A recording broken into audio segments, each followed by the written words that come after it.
Hey, what's up everyone, Nick here with a DC video because I just had to get this off my chest. This is just kind of going to be like what I thought Batman v Superman should have been. Just going back to kind of like the 2013 version of the movie that I thought they were making, like the actual true sort of Man of Steel sequel that also introduced Batman and had these elements in there. So anyways, this is going to be kind of like a rundown of like the plot that I would have had in the film and like just the characters I would have used, stuff like that. This is kind of just a very bare bones synopsis of the film and stuff. I'm not going to get into like huge details about like Easter eggs and all this kind of stuff, like cameos and whatnot, but I will tell you like the basic gist of the plot and how I would have characterized the different people and stuff. So anyways, this is my Batman v Superman movie pitch for a 2013 version of the film right after Comic-Con. So basically this version, the movie begins 18 months after Man of Steel. Superman is regarded as a hero, but there's a very small part of the population who still do fear him, including people that are of power like in Congress and stuff like that. There's some vocal like minority of people that don't actually like him, but in this version, Superman is much more confident, and he also leads a double life as Clark Kent, reporter at the Daily Planet. He's more seasoned, he's more sure of himself, he's much happier in this version too. He's kind of gotten past the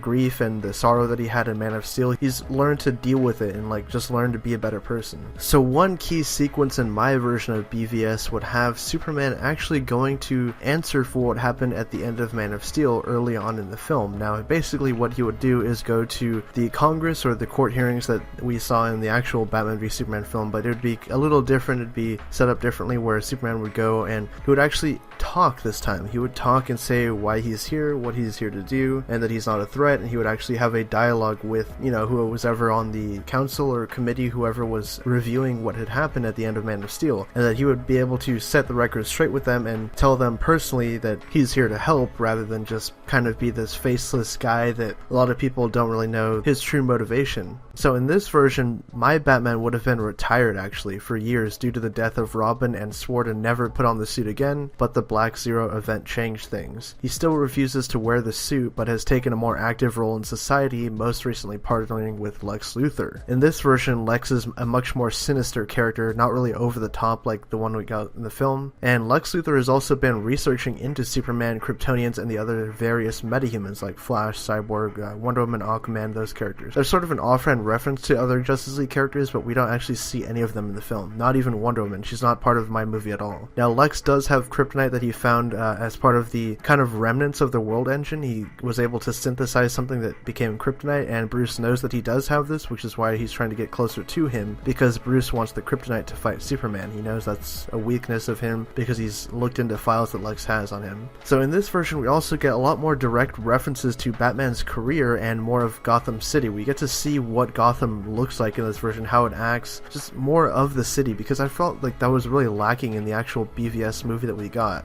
Joker and Jason Todd are also directly name dropped. Alfred and Bruce have discussions about Joker and what has happened, and Jason Todd, he delivers the whole speech about have you forgotten what happened with Jason, like the whole never again thing that when he's staring at the Robin suit. Like there's just much more like a story behind these characters in the film. Like in my version of BVS, he actually would have went down to hit the Robin costume like almost every night and just kind of like looked at it as a reminder of like, okay, I'll never do this again because of how much it like scarred him. He also lives in the Lakeside Manor just like in the movie because Wayne Manor was burned down, because in my version Joker killed Robin in Wayne Manor. That's why it's all burned. Now in this version, the Lois and Clark story is also much more focused, and the two have a healthy relationship rather than just being kind of together but not really together, because they're just kind of awkwardly put together in the actual film that we have, and plus there's not much to them in the movie. Like the one that we got, there's not much like character development between them. We don't get to see them just be an actual couple and just kind of talk, have discussions in their apartment, and just live a normal life. It's just kind of shelved, but in my version it's much more prevalent because we get to actually focus on Bruce and Clark as people and get to know them and how they act and how they feel in the world. Now in this version, Cyborg is also somewhat established in the background of the film because they had cast the actor and everything back then too, so I felt like why not include him and also have him be part of the Black Zero destruction, but he was able to survive through Star Labs' help. He's kind of a medical breakthrough in the world. He's on the news a lot and he's talked about in the Daily Planet a lot. Now in this version, there is absolutely no Doomsday at all. I wouldn't even go close to Doomsday, not even hint at him, nothing. But there would be a physical villain that Batman and Superman would team up against, and that would be Metallo. I think he would be the perfect villain for a World's Finest Batman Superman thing because he's a physical villain, he weakens Superman, and he's also hard for Batman to fight because he's, you know, cybernetically enhanced pants, he's got this suit and stuff, and this would be a perfect thing as well because Lex, in my version, would create Metallo, quote unquote, because he would find John Corbin, he would find out that he was a man affected by the Black Zero event, he's someone who hates Superman, he has resentment towards Superman, he was wronged by Superman, he hates Superman, all that kind of stuff. So he was put into critical condition, but Lex is able to save him and gives him upgrades including the Kryptonite core. The final action sequence would involve Metallo fighting Batman and Superman, but we'll get to that later. So the Batman-Superman conflict of the film is much more focused in my version. It also has a emphasis on the different ideals that these characters have and the different methodologies that they use. There's a physical fight between them, sure, obviously, because, you know, that's a drawing point of the film, but it's going to include Batman using kryptonite gauntlets as part of his Dark Knight Returns armor instead of just shooting kryptonite grenades at him. So essentially he has kryptonite gloves the entire fight and is able to weaken Superman, so it's just a much more even fight. You know, they're both at even odds, kind of. However, in this version, neither character wins. I don't want Batman to defeat Superman, and I don't want Superman to destroy Batman, because that's kind of boring to watch. One character just destroy the other one, like we got in the movie. So in this version, neither of them win, but after a long fight, they both kind of realize the flaws in their ways and the skepticism of one another when they just are able to see each other as people. They both realize that they have fears of each other, and that kind of clouded their judgment, along with, you know, Lex sort of influencing them,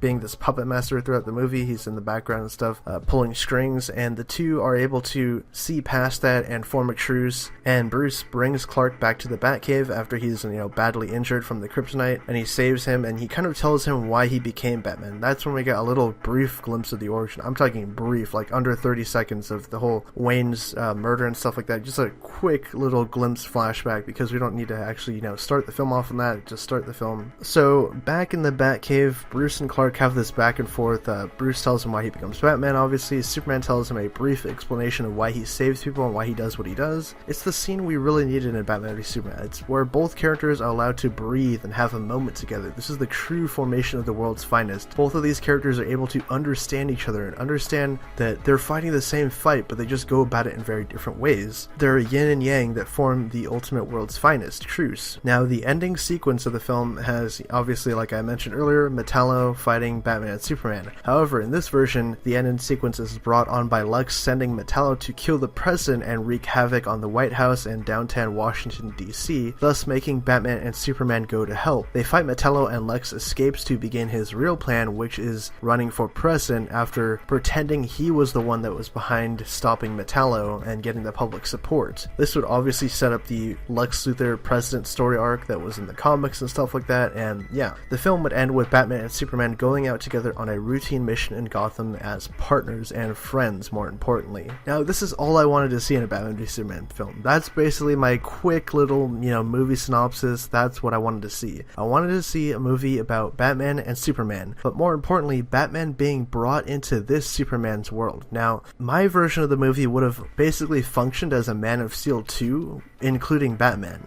Basically, we would have introduced this Batman. He's an older guy, because that's what they wanted to go with. I have another version of the movie where I actually use a younger Batman, but that's a whole other video, because that would have just changed the entire dynamic of the movie. But if we're going by the whole older Batman Dark Knight Returns style, I would have had the guy retire. I would have had him hang up the cape because of what happened to Robin, but the Black Zero event is what brings him back out of retirement, and the whole Superman being this threat that he can't destroy and all this sort of thing. But he wouldn't have been a murderer in this movie. He wouldn't have been going around shooting people like the Punisher or anything, running people over the Batmobile. Batman would not have been a murderer in my version. He would have been a noble, like, vigilante, you know, stuff like just going out and doing, like, being Batman from the comics, we know. And Superman would have been a Boy Scout, you know, the cheery do-gooder, going out saving people, being much more confident, but not being, like, overtly, like, oh, nice, I'm a nice guy, and so he just would have been Superman from the comics, like, just like that relationship that they have, the two characters. And I think it just would have been so cool to see them have to go through this, like, kind of moral dilemma, this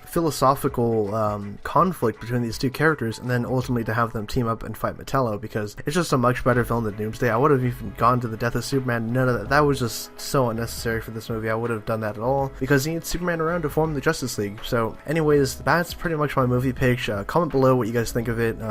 Again, this is a very bare bones pitch. If you want to know more in depth, I'll be commenting and responding to your questions about the film that you have and stuff like that, and what I would have done here and there. But yeah, there would have been no Wonder Woman, no Doomsday. Lex would have been a much more sinister character, Batman would have been the guy that we know from the comics, Superman would have been the guy that we know from the comics, Metallo would have been the villain, there would have been no forced in Justice League cameos or setup because that's for a whole nother film that they have to do that. It just would have been a much more solid, focused Batman, Superman type of thing, world's finest, whatever you want to call it, and yeah, that would have been the movie, and that would have been a movie I would have really loved to see, and I wish we would have got that movie, but who knows, maybe 10-15 years from now we actually will get it. So anyways, comment below what your thoughts on the movie. Did you actually like Batman v Superman Dawn of Justice, or would you have rather seen something more like my movie version of the pitch? Anyways, leave all those thoughts down in the comment section below. If you're new to the channel and you're just stopping by for the first time, be sure to hit the subscribe button down there and click the like button because it helps us out a lot. My name is Nick, and I'll catch you guys next time.